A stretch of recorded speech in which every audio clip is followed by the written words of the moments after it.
Assalamualaikum warahmatullahi wabarakatuh. Di sini kami akan mempresentasikan mengenai metode pengembangan yang kami ambil terkait platform digital yang bakal kami bangun, yaitu sistem para event. Sebelum itu, perkenalkan, nama saya Siti Hajar Bahardin dan tim saya. Saya Abdul Halik Hartono. Dan saya Abdul Yuswana Tunailaskona. Baik, langsung saja kita masuk pada pembahasan yang pertama. Oke, baik, langsung saja kita masuk pada pendahuluannya. Mengapa kami memilih topik sistem Pare event? Parepare merupakan salah satu kota yang terus berkembang di Sulawesi Selatan.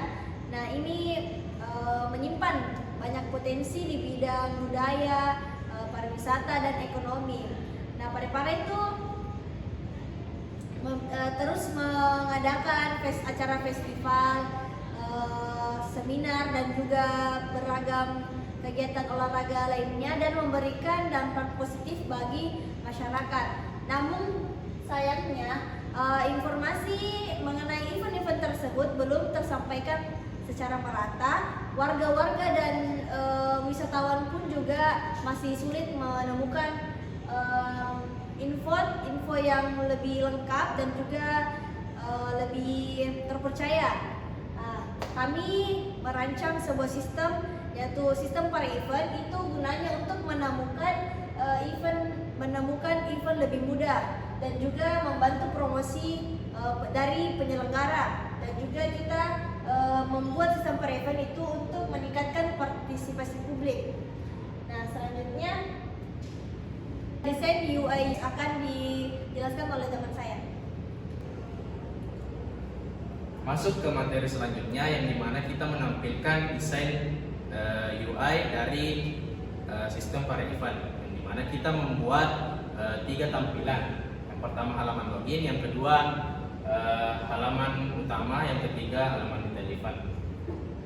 Untuk halaman login sama seperti halaman login pada umumnya, yang dimana kita meminta email address dan password, kemudian kita login. Untuk desainnya kita masih bisa melakukan perubahan, jadi ini hanya wireframe-nya saja. Kemudian yang kedua itu halaman utama, yang dimana di pojok kiri atas ada tampilan logo aplikasi, kemudian ada 3 button yang ada home, ada event, kemudian ada contact. Terus di sini ada kolom search untuk mencari event-event apa saja yang sedang berjalan pada waktu itu. Kemudian di sini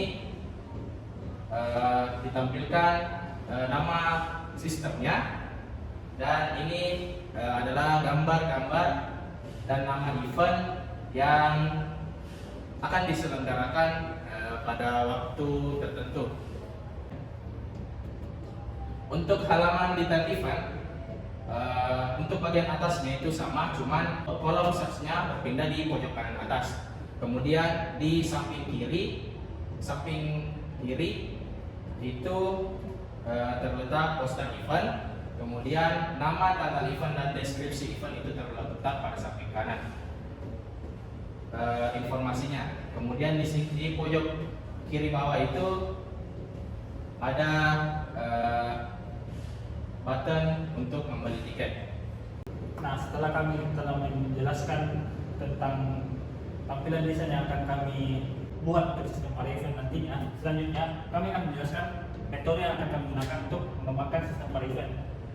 Jadi, metode pengembangan yang ingin kita gunakan selama mengembangkan sistem Pare event adalah metode prototyping. Nah, menurut Summerfield pada tahun 2011, prototyping adalah versi awal dari sistem perangkat lunak yang digunakan untuk mendemonstrasikan konsep, mencoba opsi desain, dan mencari tahu lebih banyak tentang masalah dan kemungkinan solusi pada sistem tersebut. Nah, keunggulan metode prototyping adalah memberi gambaran sistem lebih cepat bagi pengguna, terus memudahkan stakeholder mencoba langsung prototipe-nya sebelum dibuat versi akhirnya, dan ketiga ada mempercepat proses validasi dan revisi supaya hasil akhirnya nanti itu menjadi lebih sesuai harapan. Nah, ini adalah gambaran halus sistem bagaimana metode prototype digunakan. Jadi proses pertama itu ada proses komunikasi, Contohnya kita melakukan wawancara untuk mengetahui kebutuhan pengguna.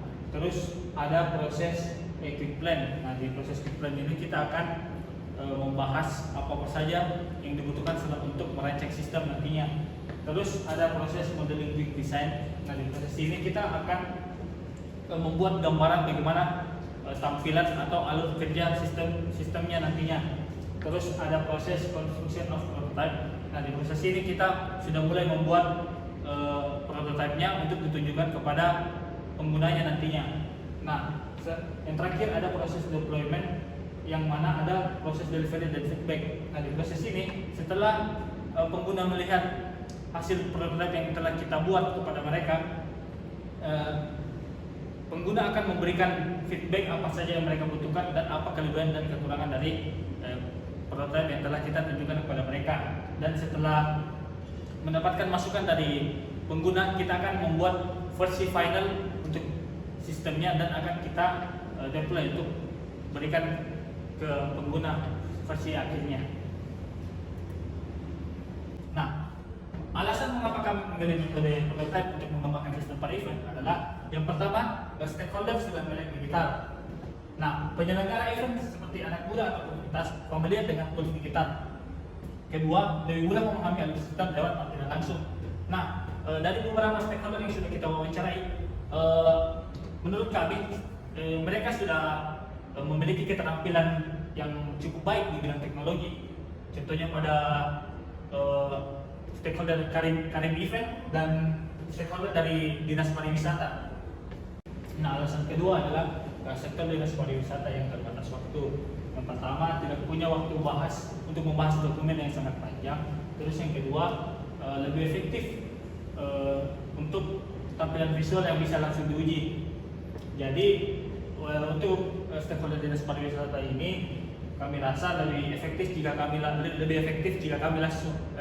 kami langsung memperlihatkan kepada mereka bagaimana tampilan visual dari sistem para event ini nantinya, sehingga mereka bisa memberikan langsung feedback atau saran-saran yang bisa mereka berikan untuk pengembangan sistem para event ini. Nah, alasan ketiga adalah feedback secara langsung. Seperti yang saya katakan sebelumnya, orang lebih mudah memberikan masukan ketika mereka merasakan langsung sistemnya daripada hanya membayangkan bagaimana gambar sistem ini nantinya. Jadi alasan utamanya sebenarnya kami memilih prototype itu supaya stakeholder atau pengguna bisa melihat terlebih dahulu bagaimana sistem ini akan berjalan dan bagaimana tampilannya, sehingga nantinya saat pengguna ingin menggunakannya lagi, mereka tidak akan bingung bagaimana cara menggunakan sistem ini dari awal. Nah, untuk langkah-langkah bagaimana kami menerapkan metode prototype ini selama pengembangan sistem para event, yang pertama kita akan mengidentifikasi kebutuhan. Nah, kita akan mengumpulkan informasi dari stakeholder seperti penyelenggara acara, dinas pariwisata, komunitas kreatif, dan calon pengguna melalui proses seperti wawancara dan questionnaire online, dengan tujuannya untuk mengetahui fitur yang dibutuhkan seperti pencarian event, filter kategori, dan input acara yang mudah. Terus yang kedua ada perancangan prototype awal. Nah, jadi kita akan membuat desain awalnya setelah kami mendapatkan data-data yang dibutuhkan oleh stakeholder. Kita akan membuat desainnya menggunakan Figma atau Adobe XD, dan kita akan fokus pada tampilan yang sederhana dan mudah digunakan agar pengguna lebih mudah menggunakan sistem para event dan disusun berdasarkan fitur yang paling dibutuhkan oleh pengguna. Terus yang ketiga ada pengujian dan evaluasi prototype. Nah, prototype diuji langsung oleh penyelenggara dan dinas pariwisata. Jadi mereka nantinya akan mencoba fitur dan memberi masukan terkait tampilan, alur, dan kenyamanan penggunaan sistem para event ini. Selanjutnya akan dilanjut oleh teman kelompok saya. Langkah penyelesaian berikutnya yaitu nomor 4, revisi dan pengembangan prototype. Langkah ini bertujuan agar desainnya nanti bisa kita perbaiki sesuai kebutuhan pengguna, sesuai dengan masukan pengguna. Jadi kita bisa mendesain, menyempurnakan desainnya, kemudian alur-alurnya bisa disederhanakan, dan fiturnya ditambah agar sesuai dengan kebutuhan pengguna. Berikutnya nomor 5, pembuatan sistem final. Kita memulai pengembangan teknis dengan Laravel atau Node.js untuk backendnya, dan React atau Vue untuk frontendnya. Kemudian kita buat modul utama seperti registrasi, unggah event, pencarian, dan detail acara. Oke baik, langkah penyelesaian selanjutnya itu ada pengujian sistem. Nah, sistem ini akan diuji menyeluruh oleh tim dan juga pengguna untuk memastikan semua fitur berjalan dengan baik. Jika ada kendala, maka akan dikoreksi dan dilakukan pengujian ulang. Selanjutnya peluncuran dan evaluasi. Dilakukan soft launch secara terbatas. Kuotanya masih dibatasi. Masukan dari pengguna dikumpulkan melalui fitur feedback, lalu dievaluasi secara berkala untuk pengembangan selanjutnya. Selanjutnya pada kesimpulan. Nah, pendekatan prototipe efektif karena melibatkan semua pihak sejak awal, mempermudah pemahaman sistem melalui visual, dan juga mempercepat penyelesaian dan penyesuaian sesuai kebutuhan. Mayoritas pengguna sudah akrab dengan teknologi, membuat evaluasi berjalan lancar dan interaktif. Hasilnya sistem akan dibangun dengan lebih fungsional dan juga sesuai dengan cara kerja hari-hari. Demikian tadi presentasi kami mengenai metode pengembangan yang akan kami gunakan dalam perancangan sistem Pare Event.